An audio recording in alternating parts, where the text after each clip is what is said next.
did it, Marcus. We did it. This is a great day for our people. Humans will have no choice now. They'll have to listen to us.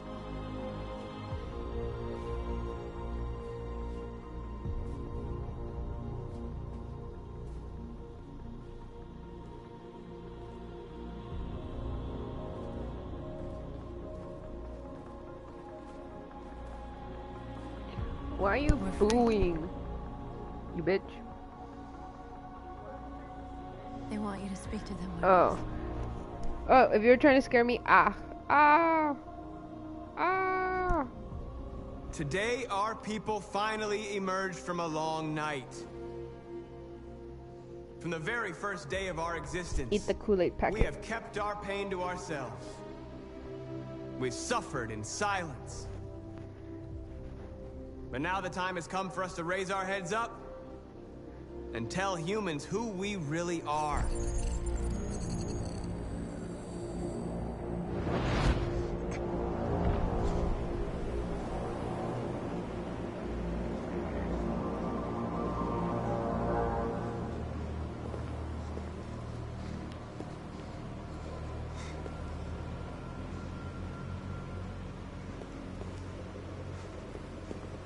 Amanda? Amanda!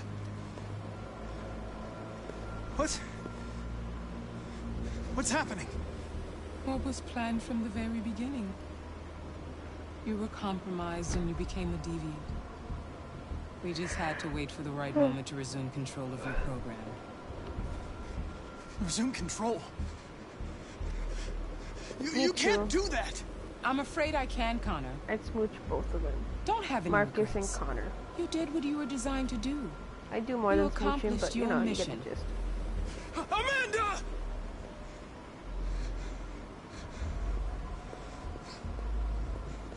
There's got to be a way.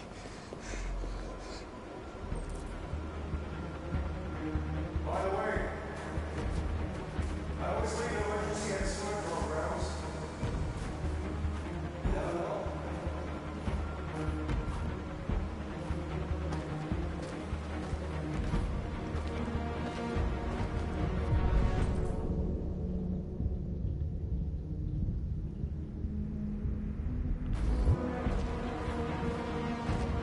Was it something relating to you getting on your knees?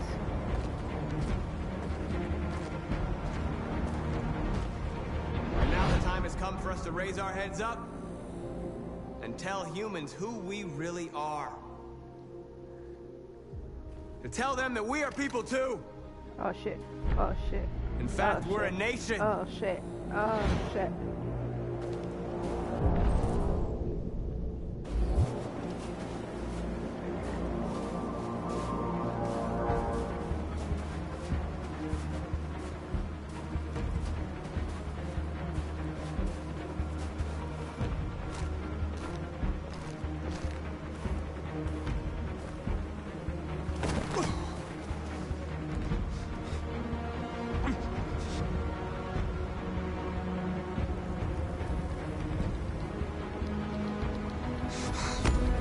Was that right though? The moment where we forget our bitterness and bandage our wounds. Where we forgive our enemies. Humans were both our creators and our oppressors, and tomorrow, we must make them our partners. Maybe even one day our friends. Was that right though? But the time for anger is over. Now we must build a common future based on tolerance and respect. We are alive! And now, we are free!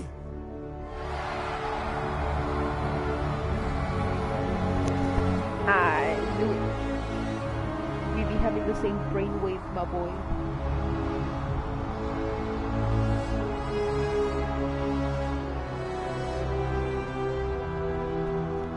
We're connected. That's right.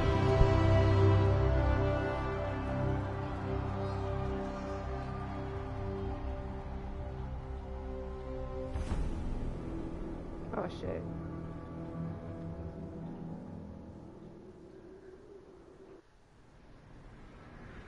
What? Look up. Her face was all what? Her face was all glitched out. What the fuck? It looks so funny. We're free. I'm done with this bitch. I swear. What else is there to say?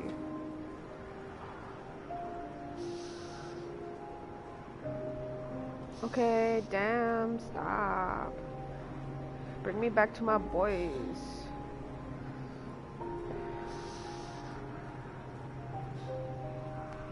Really, that's it? That's all you, like, you brought us to like, see them hug? Fuck.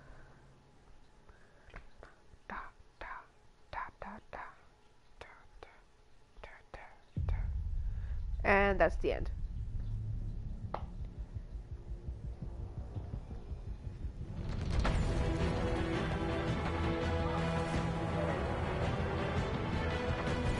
I gave you the good ending. Are you happy now?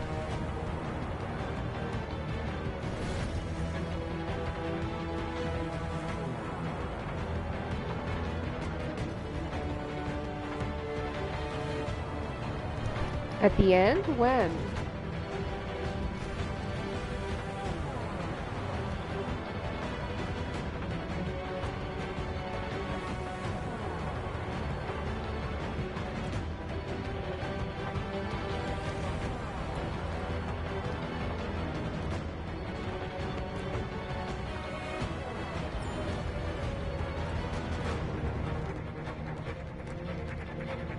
Alright, I guess we're sticking to the after credits then.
I'm stalking your YouTube channel.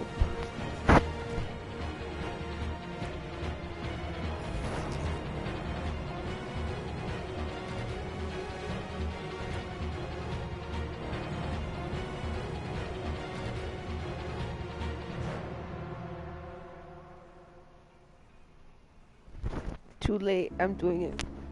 Oh, there is an after credit.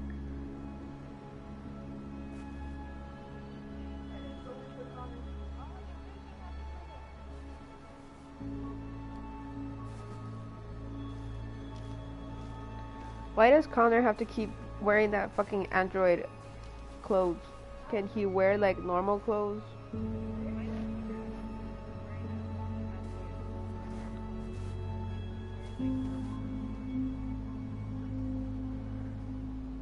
Nice, they hug. Yay. That's it?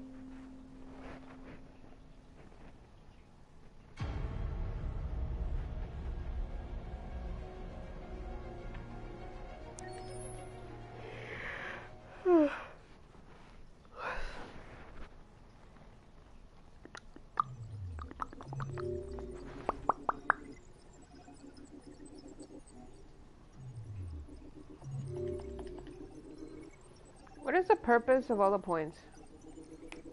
Isn't it? Don't you just get extra stuff?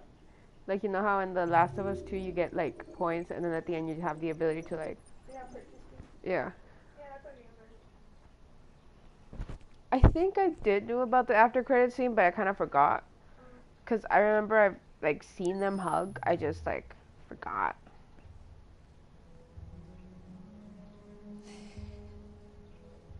There's something I need to tell you.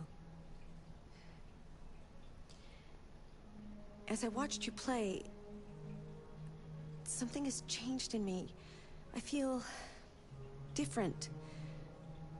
I feel I am someone. You're not.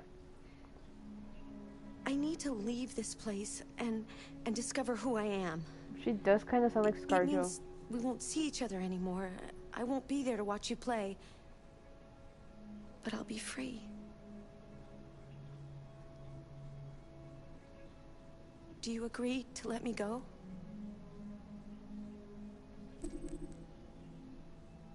Yes or no? Freedom or no freedom? Freedom or no freedom? Miles. Bitch is probably gonna free her. Yes. I'll never forget what you've done for me. Get a job. Thank you.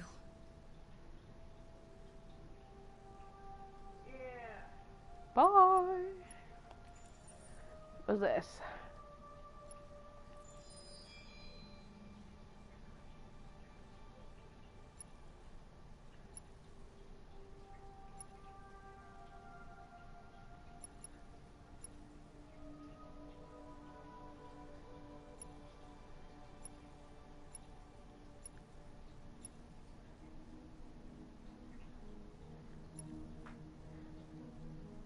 Oh yeah, she'd be fucking like passive aggressive a bit. No, like resentful. She'd be resentful. I know that.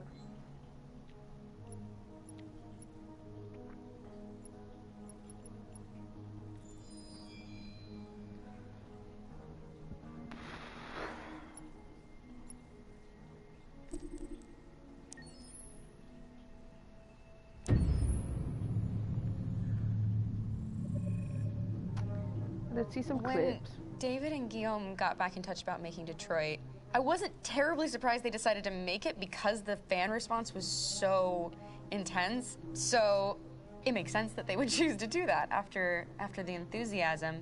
It was a challenge, and it was just an interesting thing to get my head around how to approach this character now as a different, much older person, and whether or not she had changed. And I'm very happy to say that with Detroit, I've had the opportunity to see Kara grow so much more than I ever expected.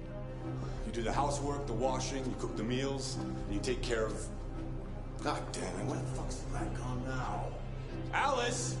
Alice! I mean, she starts out essentially how she does in Kara in a very, not robotic, but, you know, android, other way.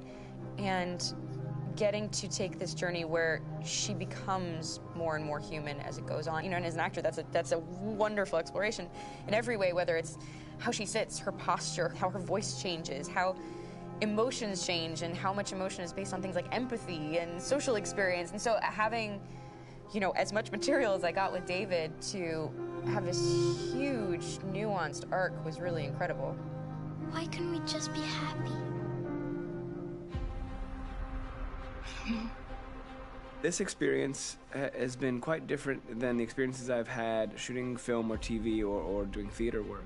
I have 83 dots on my face and a really flattering black wetsuit type thing, and you're jumping around with props, and it's kind of like being a 10-year-old imaginative kid, which is fun. There's 80 cameras around us. It's already lit.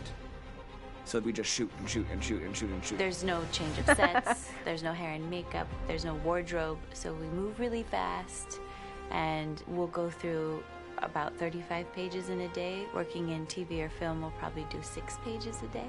It's kind of acting boot camp. It's like working out constantly. I mean, you're doing this thing, and then you got to do something that's completely other back to back to back. And so that kind of process of working is very challenging, but it's also very exciting because you just have to keep coming up with new ideas. 28 Your head goes all over the place because you're trying to keep track of basically 4 different storylines for each different response. You shot that girl, for fuck's sake. It was a machine that looked like a girl. Yeah, I know what I should have done. I just told you I couldn't. All right, I'm sorry. The fact that David Cage, he's telling like many stories interwoven from beginning to end is super complicated and super impressive, and I have no idea how he keeps it all in his head. He's not just the writer or the director who's seeing this from the outside eye. He's also thinking about the player walking through this space. You know, only somebody who really, really loves not the work, but like these characters and these stories and cares about doing something meaningful would invest that much in it. And it's always inspiring to work with somebody who cares that much. My experience with motion capture Carl. is this one. And I found it sort of terrifying in a way, because they said the computer's going to build you. But then as we got into it, I realized all the elements of it were still artistic. I just dipped into a really brilliant setup here. I've never seen anything like it. And this won't turn me into a product because I was playing a character.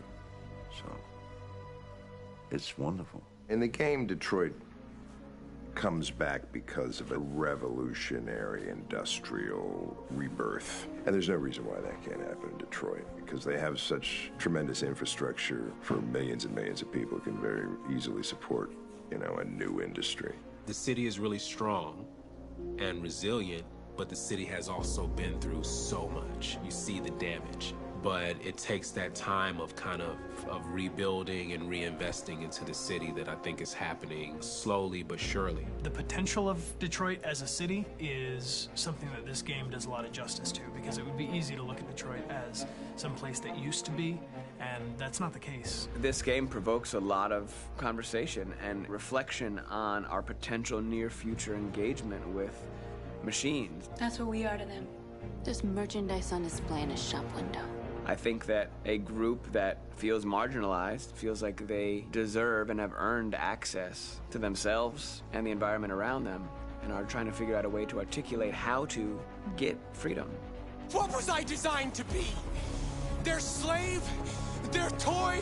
It plays with your comfort levels. You think that this is fine, you're comfortable with it, until something blurs the line and throws you off, and now do I feel differently about whether this should be allowed? Should it be banned? Should it be encouraged? You're gonna ruin our lives, and for what? For a bunch of machines? They are not machines! They are alive! I'm alive! You're alive! They're nothing! There are lots of comparable comparisons to any type of persecution of religion, race, etc., dating way back. It can't just be a video game where you shoot 'em up or where people make these choices to do whatever. I think that's the whole point. You have the choice, and you can either choose to go in one direction with your character or another. And I think that's going to be very telling about the gamer. Very telling. I think there's going to be a really strong reaction to this game, which has such a strong perspective. I'm that much more proud of it now to get to be a part of it, because it's important. In this game, you're actively building and designing the character The music's so through loud. not just what kind of shield does he have or what color hair does she have, but like their temperament and the way they deal with problems. The different endings to this game are so radically different based off maybe seemingly insignificant choices in the moment, but like life, they all add up. And can't play life again, though.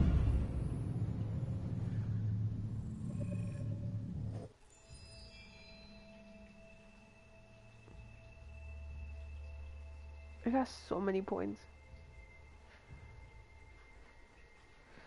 Well, yeah. Alright. Let's call it a night. We'll continue playing Last of Us tomorrow. Well, he's cute though. I don't know, cause you know, he is, that's why. He's just cute. Like, oh my god. Good night, Miles. Tomorrow we shall continue playing.